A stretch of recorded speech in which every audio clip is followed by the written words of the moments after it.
Resolved, that the United States should withhold federal funds from public school districts that fail to adopt a plan and a reasonable timetable for the integration of public schools within their respective jurisdictions.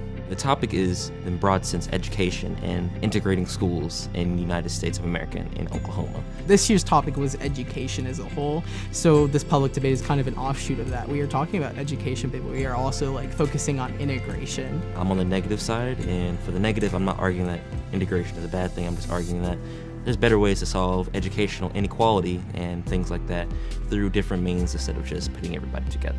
I am on the affirmative side, and our plan is we're going to make these schools integrate by withholding funds from public schools that fail to integrate within a reasonable time.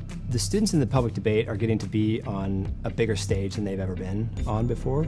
So what we hope is that they develop the confidence to tackle any challenge that comes before them because they've been able to tackle this one.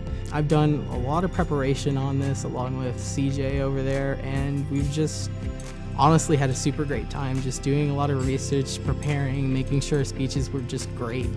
Every day, when I've ever had free time in class after school, I've sat down with my computer and just wrote a speech, and edited it, getting peers to look at it, teachers to look at it. Tonight's debate topic is desegregation, which is a difficult matter.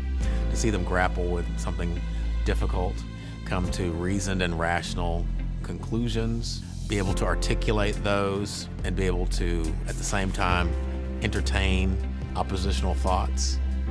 That's pretty powerful stuff. One is to showcase the power of debate education. The critical thinking skills that students take away from the activity will be on display this evening. And what we hope you'll see is that students who learn debate think critically about arguments, use evidence and reasoning to support their arguments, and not just name-calling or baseless claims.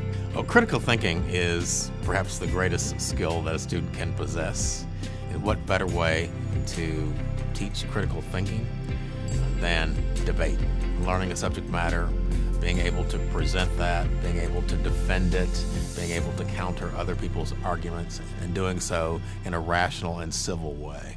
And second, we would like to see debate as a model for civil dialogue, a way of showing how one can disagree with another person in a civil way and still be colleagues after the disagreement.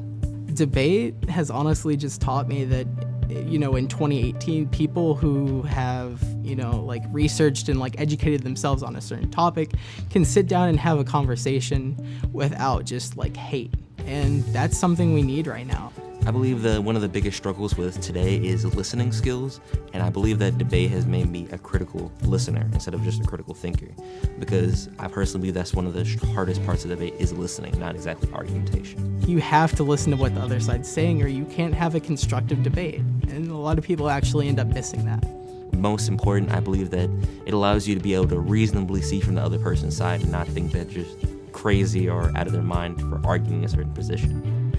I hope that the audience will take a critical look at the school systems in Tulsa and think about desegregation and integration, those important concepts, and how they affect the quality of education that every student gets, and think about what needs to be done to improve the overall quality of education for the least among us.